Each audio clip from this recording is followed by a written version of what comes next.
As we have gone through the consultative meeting to review progress made and performed realistic and practical recommendations for addressing the remaining SGBV, HPP, and SRHR results at the national and sub-national levels. I say thanks to the organizing body. Your work will speak for you. As you may be aware, the government has started to roll out the SGBV awareness to the traditional council of chiefs and elders in some communities and counties. We need to work proactively. Under phase 2 of the Spotlight Initiative, we have added additional 6 counties to the 5 counties, making it 11 counties that will be under phase 2 of the Spotlight Initiative. As of January, you will receive offer proposals from us directly in order for you to apply. I applaud and I recommend to you civil society and local NGOs. Apply at consortium. Apply at consortium and you can make the best catch out there. Finally, I say to all of you, the voices of the marginalized depend on you.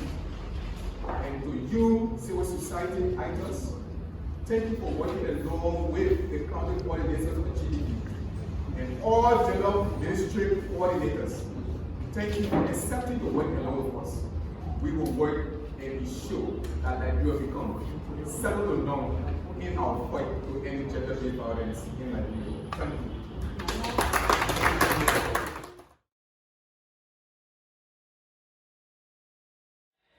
There are issues that came up during the analysis of each of these issues that are not in here because we can't put all the details there. But when we were analyzing these issues, other issues came up, but these were the main issues that result into other issues. Yeah, ma'am.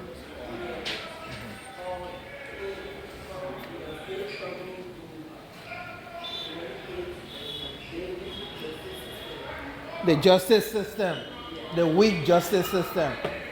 So the CSOs are trying to address that in Cape Mau. Yeah, so like for us in the county, Yeah. right now we are keen to this criminal establishment of this criminal code. The establishment of the criminal code E. Yeah. And we are there, we have cases to the extent that we have almost succeeded Yeah. in that how the assessment team that came to the county and they have identified this. Yeah.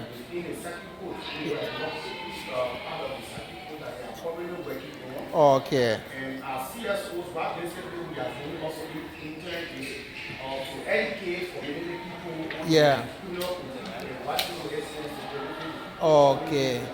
CSO leadership regarding our company. Yeah. And show that effectiveness, not later the February of March, how to look at So the government has taken steps to establish the Code E, and the CSOs are providing education for the communities about accessing the criminal code E. So in addition to that also, Yeah. working with justice, Yeah.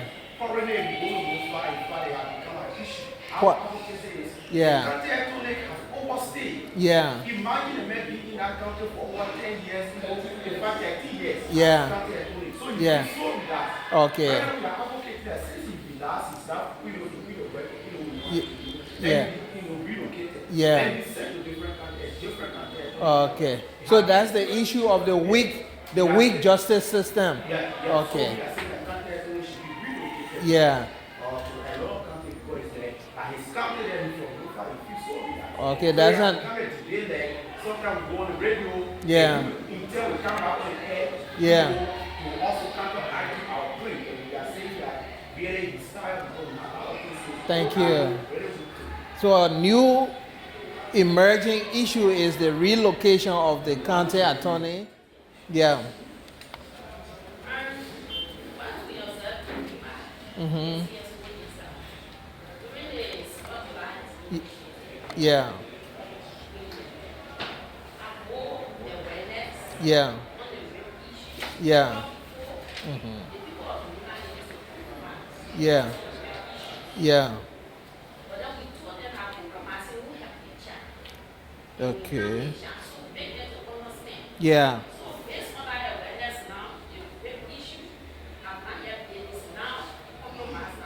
Yeah. Yeah. Yeah. Okay. Yeah. Yeah.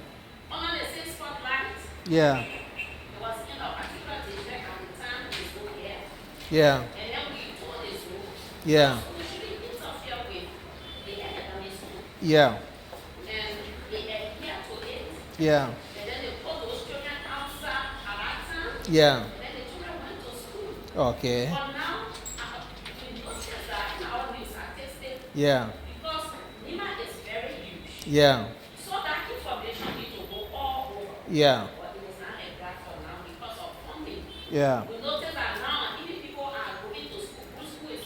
Yeah.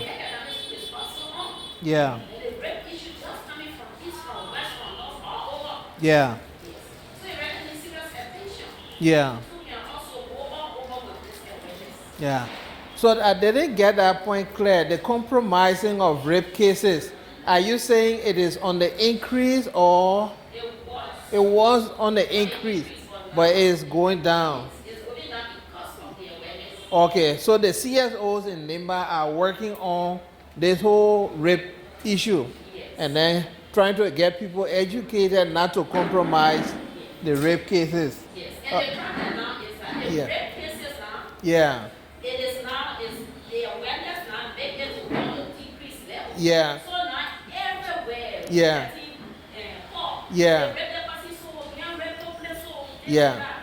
And then we need to be capacity. Thank you. So you are saying the CSOs in Nimba need support to do this education in a more all over Nimba instead of just few places. So take note of that recommendation. The issue here is we also observe, I mean, that's the seriousness of the court issue, right? Over the past, more than 5 years now, it's a very serious issue when you go sometimes you come by, you don't want to eat.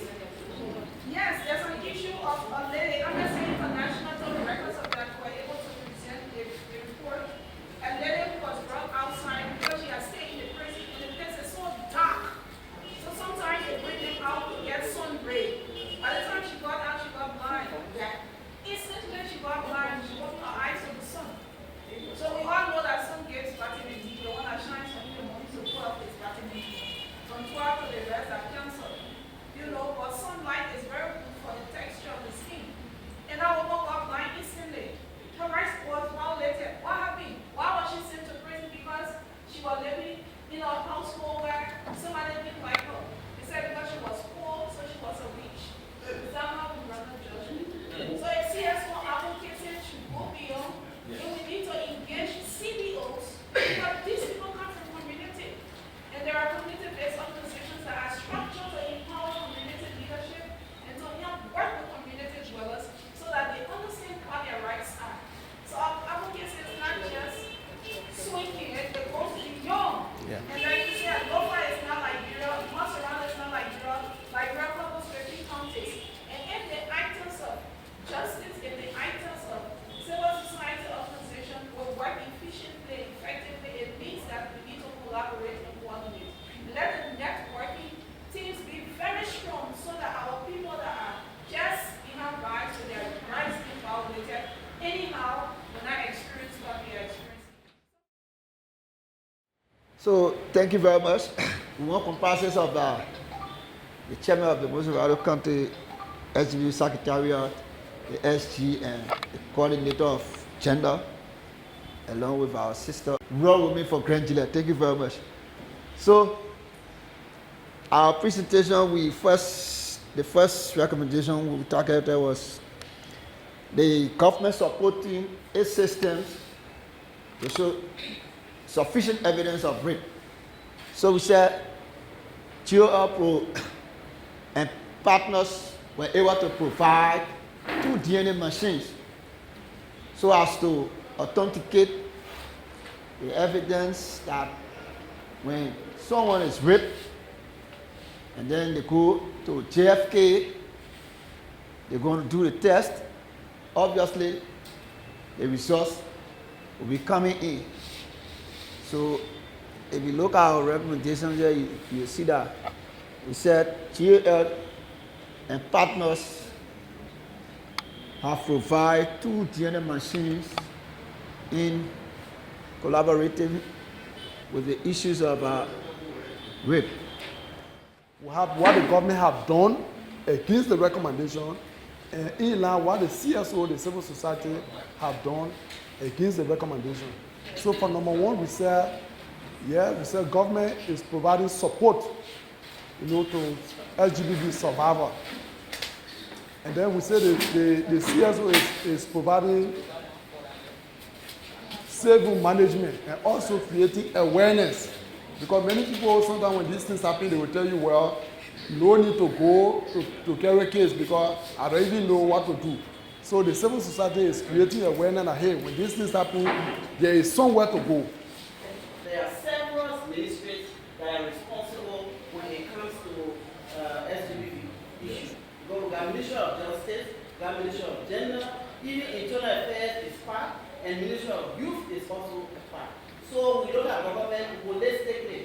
So we say SGBV prosecutors, government is screening and also supporting SGBV prosecutors. When you go to the court, you will see those people there who are lawyers that will stand when there's rape cases at the court level.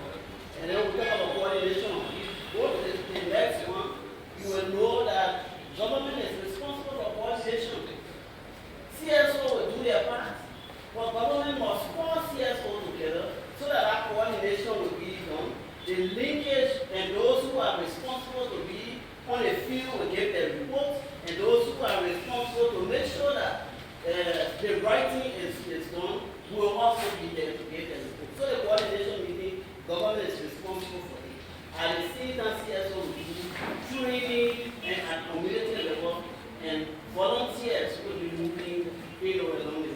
Government, at the government hospitals or at the clinic level, you will find that during their devotional time, they speak on these things and educate the young people today. Not all people are getting pregnant. They are all young people who are getting pregnant. So they educate them on the level of menstrual, sanitary pad, and how they can prevent themselves when it comes to menstruation. And at the CSO level, they are also making sure that awareness is on, especially with distribution of those senator facts. Because at the hospital, they're not presenting, they're not giving it to you. But CSO got support from development partners and other people, and then they provide the sanitary pad when it comes to giving it to our young people. And then the presence of, SGBV nurses. Because everybody is just afraid to go to court. Because if you should be SGBV nurse, you need to testify in court. And people will draw to that. So for that reason, it is another emerging issue that we were looking at. So the lack of SGBV nurses in the various referral hospitals is giving us a lot of problems. So at the end of the day, survivor support is going more into drugstore and other things because there is nothing in the hospital, and then our cases are not going through because of the fear that the nurses will go to. So some of them will run away from the case at the hospital so that they will not be called to the hospital, to the court. So those are emerging issues that we saw and we identified that in the next meeting we'll be able to develop our. So what we say here, we say the Ministry of Health and Development partners are doing better. We have right now more, midwives are trained, but limited supply of essential drugs. We say we have the human resources, but the drugs is very limited in supply. And then we talk about motivate health workers and police officers. In one of our recent meetings we had the last time, the commander, in fact, the police commander told us, when I call my salary, he will cry for me, and he stood, he called it. And one of the officers once told me, he said, look, if Une will continue being paid as this, I will expect the system to change, because so we are saying that they are not motivated, the money they make is small. You can't pay family man 100 USD, a police officer who has family and other things, we saying that no. So they're not motivated. And we are looking at the threat and less protection of CSOs, SGBV actors by some government officials. We are saying that we who stand in the vanguard to preach and to stand in defense for the people, the maximum protection, we don't have it. At time we receive threat. I think we were key, we made measure even of our country, right? We can even go pay for airtime and use the airtime against us. And you can always say you're just waiting for small thing to the day we just make small mistake. That one you put it up beyond by wala a case or oh, he can say in both ways every day. Every day he passes and say, look, Bakayama and all of people, the day that manager do something, they go in. So it's like we're not protected, So we have limited protection, we have fear, we have the threat as actors, and this is not supposed to be. So these are some of the emerging issues we just highlighted. Thank you.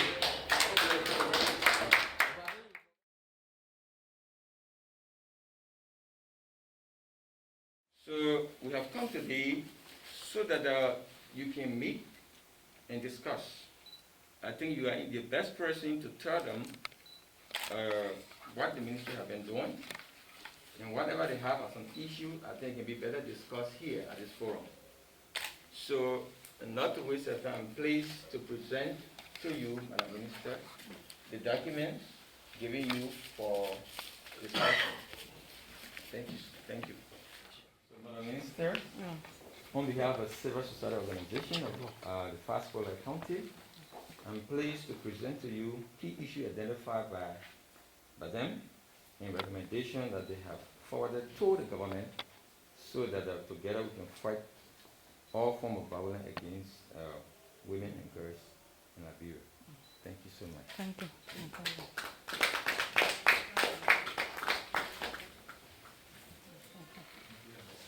Thank you so much, Mr. Kamara. Thank you. Thank you very much, Mr. Kamara, and the entire team at the Women Development and Youth Education Center. We also want to appreciate our contact coordinators who have been tirelessly working along with you, and also other civil society actors who are working with the Spotlight Initiative activities, who also work along with you to come up with this recommendation. I just want to give my colleagues a brief background. Minister Howard should have attended their validation workshop. Then she sent me to represent her. And then I went there and presented the Ministry of Gender with a copy of this document that they have been working along with our contact coordinators, whom I met almost all of them there from the 5 Spotlight counties. And the report contained recommendations that they wanted the ministry work along with the ministry to implement. And then I briefly scanned through the recommendations, and I told them there will be a need for us to be able to meet, because some of these recommendations are things I'm working on. But I will take a copy and we'll continue to work until we can find a time to meet. So we are very happy that you found a time to meet with us, not just you alone, but coming along with the entire team of people who have been working, on this document. Minister Howard is the lead on the Spotlight Initiative and also the lead on the roadmap. But sadly, she fell sick yesterday and could not be here. So she has Mohammed here and I'm here. So we are very confident we'll be able to answer most of the things. The government has proposed $6 million within the roadmap just to be able to address SGBV issues. And that roadmap money, even though it is the Ministry of Gender that supervises, the implementation, but it will cut across other partners like health and other people. So the government was able to give the initial 500,000. We received the first 300,000 for implementation, and then the second 200,000 have come. So we are almost done with the report of the first 500,000, and we are expecting to get the other money. So this money we're able to get motorbikes for the Justice Ministry, the various police stations around Montserrado. Eventually we're going to be able to expand. We're able to get 2 jeeps for the Ministry of Gender, 2 pickups to be able to also help to respond to the situation. We're able to get DNA machines too, right, for help, because one of the issues that the Minister of Justice have complained about is the issue of tying the perpetrator to the crime. And the way you tie the perpetrator to the crime is to be able to get the specimen, test in and say, yeah, this specimen is his specimen, this is not his specimen, and stuff like that. So we're able to get the DNA machine as well. And we gave civil society some funding, right? We gave few civil societies some funding to be able to just purchase their efforts in creating awareness. We're also able to revamp the call center. So those things will be coming, but that was what the money was used for, the initial 500,000. I don't want to go in there because I believe maybe part of the recommendation we might see it there. We also employ the 10 data collectors, 10 in the spotlight counties. In all the spotlight counties, we renewed the contract of our data collectors, and they are working directly with the county coordinator. Yeah, you got any data collector? Yeah, we got new data collector. Okay, you're clap for Yana. Yeah, got new data. So, as part of the funding, we're also able to get new data collectors in the various spotlight counties to be able to collect data and evidence on SGBV issues. We have criminal E existing in Montserrado, but in other counties, we have also engaged the civil law court or the courts in the counties to be able to adjudicate cases of SGBV. So gradually, as we migrate from that process to establishing a full-fledged criminal code E, then we have that done. But as it is now, we all know the constraints in terms of capacity when it comes to the judiciary, and then also the financial resources. So we then engaged with them. We're hoping that during the second phase of funding that we receive under the roadmap, we'll be able to address this matter and other matters that are also pending. So recommendation number 5, we take it into consideration. We are very grateful that it was raised. When it comes to laws that are written in, legal terms should be, broken down into a simplified version. We take that into consideration, and we'll work along with you on this. They say enforce policy and blah blah, and also we are working with the national police to ensure that these laws are enforced, because advocacy is part of our mandate. But when it comes to the actual enforcement of the law, it is not directly under our mandate, but we can advocate to ensure that it is implemented accordingly. But this number 5, I want Mohammed to please mark it. We take it into consideration when we work on it. And also for issues surrounding persons living with disabilities, we're going to work closely with the commission that has the mandate to be able to address all the matters appropriately. And then in addition to that, we worked along with the Commission on People Living with Disabilities this month, and we're able to have a national roadmap that has 9 thematic areas that cover some of these things that were raised here when it comes to people living with disabilities. So I will also advise that the group find a time to meet with, the disability group separately from us, because I also see that they are mentioned here. But we'll work along with them. They came up with the roadmap, and the government of Liberia have put in some initial funding to be able to implement some of their recommendations, which include, something else raised here. So by this, the ministry has been actively involved with young women and girls.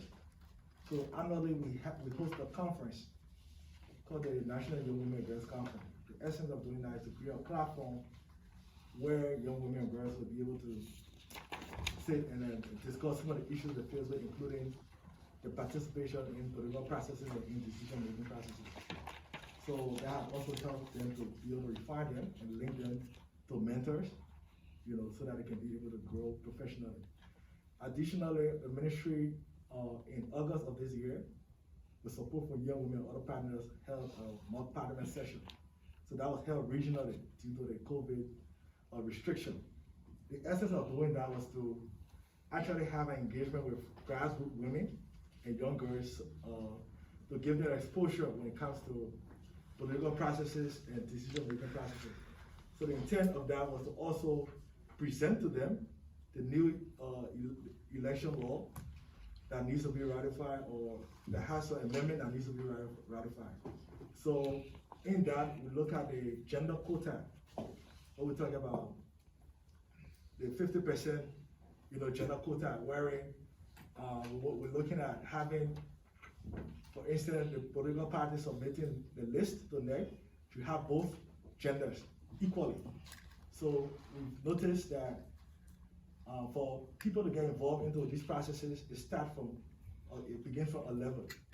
So we want to address those problems from the political parties, because it's through them they get to go to elections, and then they get to win and be able to represent women at that level. So we've been actively engaged with the National Elections Commission as well when it comes to electioneering and women participating in decision-making processes.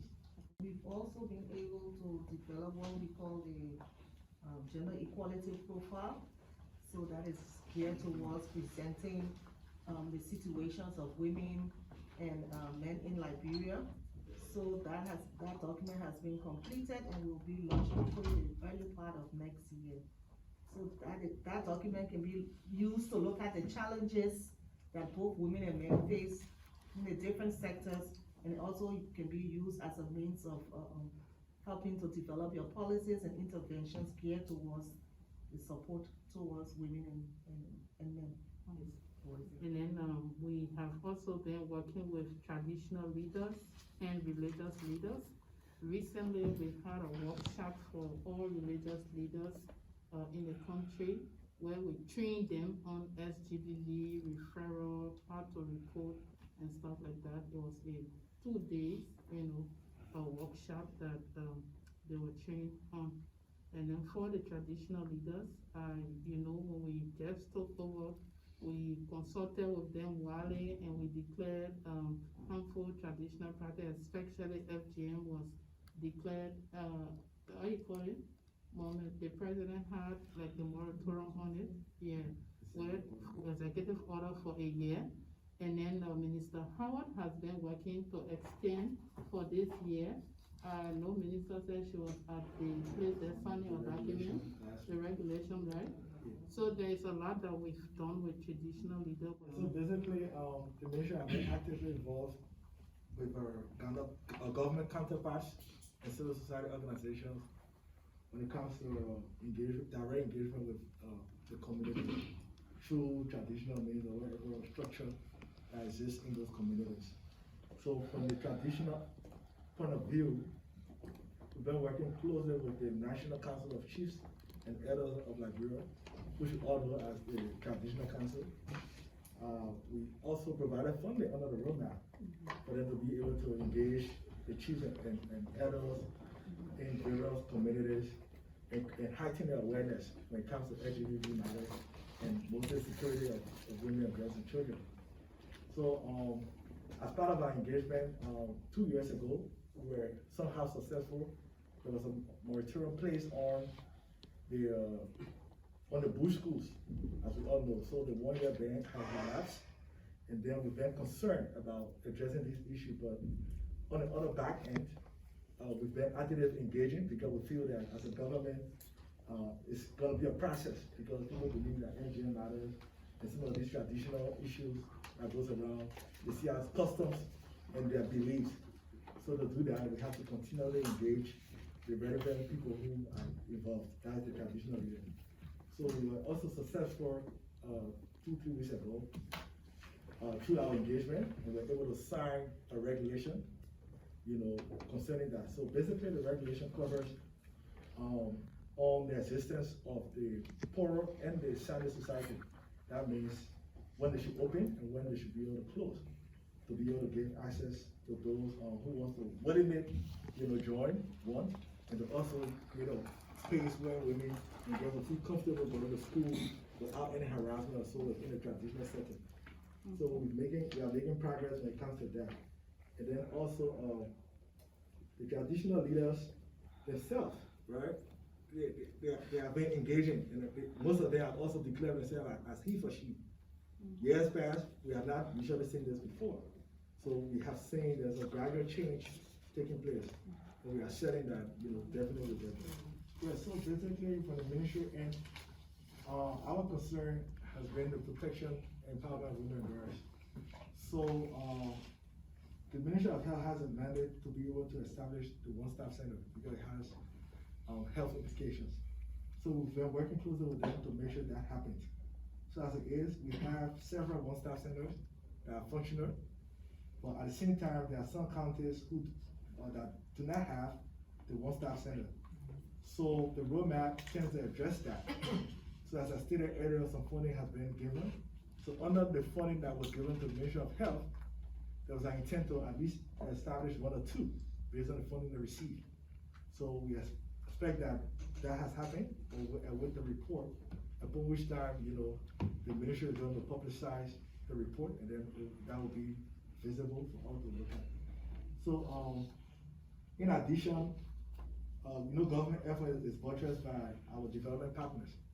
So UNICEF and UNFPA have been instrumental in supporting the Ministry of Health to make sure that the one-stop center that are existing become more functional in terms of medical supplies, in terms of capacity building for the nurses and staff in there, and all of the other people within the referral pathway system. So we've been making progress in that, and we are doing well. And then the only thing I want to add that just recently we were able to also provide food items to the various one-stop centers like milk, soap, tissues, and things that will be used within the one-stop center across the Spotlight County. We're able to do that. And then we're also able to refurbish even the ones that are here, we painted it, did some, drawing on it and make it look good for the Christmas season. We were able to do that, and that was under this roadmap that we're able to do that. We'll find a way to work along with health on this, because I have gone back for a trafficking case, and the place we went, you have to get in a kennel to go, and then after the kennel, there's no road. There's absolutely no road, but the people will break through the rubber farm, and then you get on a motorbike to be able to ride sometimes 3-4 hours to get around the area. But when they call the place Grand Gedeh, no network, you have to climb the mountains and stuff like that before you get there. And I was asking them, I said, well, I see a lot of young baby mothers say, how do you, make it? And they say, as soon as the girls reaches 8 months, they have to come back to the big town, walk and come to the big town and then live there until they can give birth. Who do you live with? Sometimes we find relatives where you do not have relatives, you try to find friends or you rent up an apartment to be until you give birth and you go back. So we believe that this maternal waiting room is something good that's coming up. And I know you will reach out to your colleagues at the, we will reach out to our colleagues, but it will also be good if you can find time to meet with the Ministry of Health, but also convey, these messages. But from our end, we'll find a way to reach out through Mr. Howard's office. For this, we do not tell our donors who to give their support to, but what we do, we give you sectoral clearance to let them know that you are qualified, you are competent, you are legit, and that they can do business with you. That's why we issue you sectoral clearance. Once we issue you that sectoral clearance, there's no reason why, donor cannot give you that funding. But usually, donor funding comes with, they've got their own focus area. Maybe you're doing empowerment of women, and at this particular point in time, donor will be requesting for a proposal for SGBV related issue. So you just have to be following up, and those of you who are in our SGBV chat room whenever this kind of. Okay, kindly address the issue of relocation of the safe homing Nimbas or additional location? Additional. Okay, At the centrally located point. Okay, it's an appeal. Yeah, we take that into advancement. But personally, even if I take on my minister clothing, I would say we want to focus on countries that do not have one-stop center at all, as compared to safe homes, as compared to countries that already have at least one. So when we have one across the 15, then we start coming now and and having 2, 3.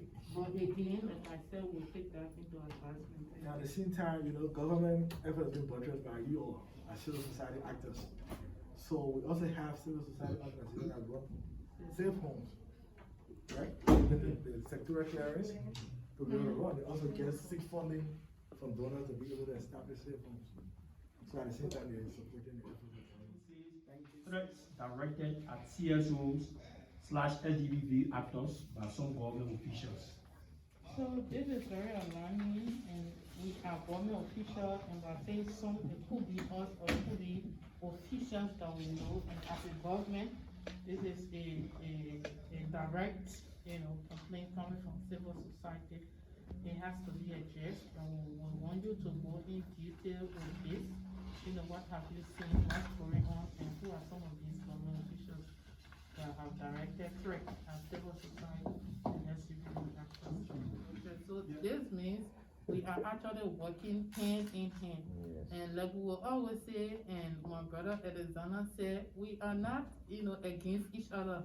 We're here to work for each other. So if there are issues, we all need to always find a way to come around the round table to discuss it. With government in Africa, especially in developing countries, there will always be issues because government got priorities for, every region, every year also. And sometimes the priority may not be directed to issues that you're working on at the moment. It could be with issues, and so you will start to have issues. But we are glad that we are working together. And as you can see, the Ministry of Gender in her own weak ways have been able to do very well. And our scorecard came, Ministry of Gender score 98. Wow. We're doing well, but this doing well is not because we are strong, it's because we have strong civil society partners like you who are working in the field. So on behalf of the Ministry of Gender, my minister who really wanted to be here but is currently in another meeting, I want to say to you, thank you for the work, and that our doors will always be open to working with you. Thank you. Thank you so much.